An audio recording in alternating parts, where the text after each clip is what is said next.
17 दिसंबर 2018 को राजस्थान में कांग्रेस की सरकार बनी और उस दौरान मुख्यमंत्री अशोक गहलोत ने शपथ ली। उसी के 4 साल पूरे हो रहे हैं। इस दौरान जिस तरह से सचिन पायलट और मुख्यमंत्री अशोक गहलोत के बीच रिश्ते में तल्खी भी देखी गई और अस्थिरता का दौर भी रहा।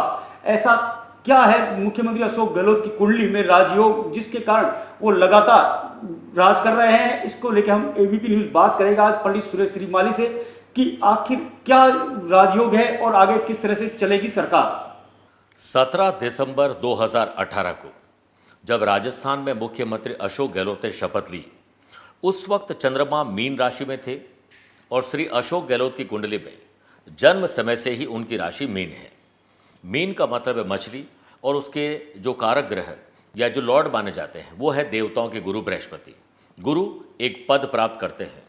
उसी प्रकार से राजनीति में धुरंधर भी माने जाते हैं अशोक गहलोत और कुछ लोग इन्हें जादूगर भी कहते हैं। देवताओं के गुरु बृहस्पति का गज केसरी योग चंद्रमा के साथ, वो भी कर्म स्थान में अशोक गहलोत की कुंडली में लगातार उन्हें सत्ता पर काबिज रखता है, क्योंकि गज का मतलब है हाथी और केसरी का मतलब मुकुट। इसके अलावा राहु और शनि, इनका षडाष्टक दोष अशोक गहलोत की कुंडली में होने की वजह से वो राजनीति के धुरंधर और माहिर खिलाड़ी माने जाते हैं। कई बार ऐसा देखने में आया कि सचिन पायलट अब मुख्यमंत्री बन जाएंगे और दिल्ली में सरकार में या फिर एक उच्च पद कांग्रेस उन्हें दे सकती है। और राजस्थान में जहां पर सचिन पायलट ने बहुत मेहनत करके काफ़ी सीटें भी हासिल की थी, आखिर उन्हें हासिल क्या हुआ? यानी अशोक गहलोत की 2 बार इसमें जीत हो चुकी है। इसके पीछे सबसे बड़ा कारण है कि राजनीति के धुरंधर माने जाने वाले शनि, वो 4th हाउस जो कि पब्लिक का घर है, पब्लिक इमेज और कांग्रेस के प्रति आस्था, और राहु का शनि के साथ षडाष्टक दोष इन्हें ऐसी बुद्धि देता है, क्योंकि राज करने के लिए जो नीति अपनाई जाए उसे ही राजनीति कहते हैं। ये नीति बनाने का काम राहु और शनि ही करते हैं। जिस वक्त 2018 में शपथ ग्रहण हुआ था, उस वक्त बुध की दशा में शुक्र का अंतर चल रहा था, जो कि बुध और शुक्र द्विद्वादश दोष बनाता है। इस कारण अशोक गहलोत के मन में नहीं, लेकिन दूसरे लोगों के और पार्टियों के मन में यह था कि यह सरकार पूरी चल नहीं पाएगी और सचिन पायलट बागी बन जाएंगे और अपने विधायकों के साथ वह इस सरकार को रोक देंगे आगे बढ़ने से, और इसका फायदा बीजेपी को मिल सकता था। लेकिन ऐसा कुछ नहीं हुआ।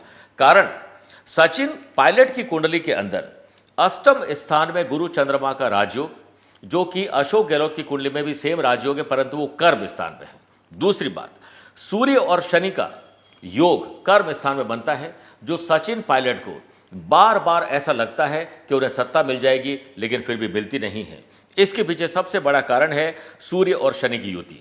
इसके अलावा अगर वर्तमान परिस्थिति की हम बात करें तो देवताओं के गुरु बृहस्पति 24 नवंबर 2022 को मार्गी हो रहे हैं, जो कि अशोक गहलोत के लिए श्रेष्ठ काम करेंगे।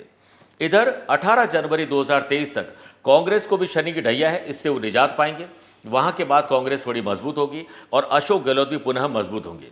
परंतु क्या सचिन पायलट का कोई रोल नहीं रहेगा? क्या सचिन पायलट अभी कुछ नहीं कर पाएंगे? क्या वो अपनी पार्टी छोड़ देंगे और बीजेपी ज्वाइन करेंगे या कुछ और ज्वाइन करेंगे? इसके बारे में बहुत सारे लोग अपने अपने हिसाब से कयास लगाते हैं और सचिन पायलट तुरुप का इक्का साबित होंगे, क्योंकि इनकी कुंडली में शनि और राहु की अंतरदशा चल रही है और वर्तमान में शनि और राहु का द्विद्वादश संबंध है। परंतु 21 अप्रैल 2023 के बाद सचिन पायलट कुछ बड़ा उलटफेर करेंगे, जिससे उनकी राजनीतिक छवि भी थोड़ी सुधरेगी और उस वक्त अशोक गहलोत की मुश्किलें थोड़ी बढ़ जाएगी। इसके बाद प्रबल राजयोग, इनकी कुंडली में सेवक का जो पद है वो 12 जुलाई 2022 से 17 जनवरी 2023 तक बहुत कमजोर है। यानी बार बार ऐसा लगता है कि सचिन पायलट कुछ प्राप्त कर लेंगे, लेकिन कुछ प्राप्त कर नहीं पाते हैं।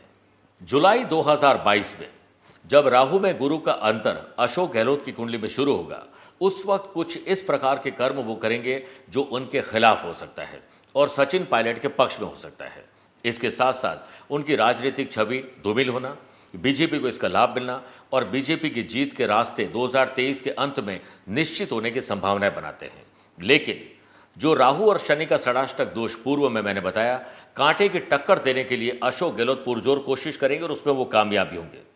परंतु जहां तक सचिन पायलट की बात है, इस कुंडली के अनुसार ऐसा लगता है कि सचिन पायलट अप्रैल के बाद कुछ ऐसा उलटफेर करेंगे जिसमें वो अपनी राजनीतिक पार्टी नहीं बनाना, या फिर किसी और पार्टी को ज्वाइन कर सकते हैं, पर कांग्रेस से हटना लगभग इस कुंडली में ऐसा मुमकिन लगता है कि वो कोई ऐसा उलटफेर करेंगे जो सब लोग चौंकने रह जाएंगे, सोचते रह जाएंगे ऐसा उन्होंने कैसे कर लिया।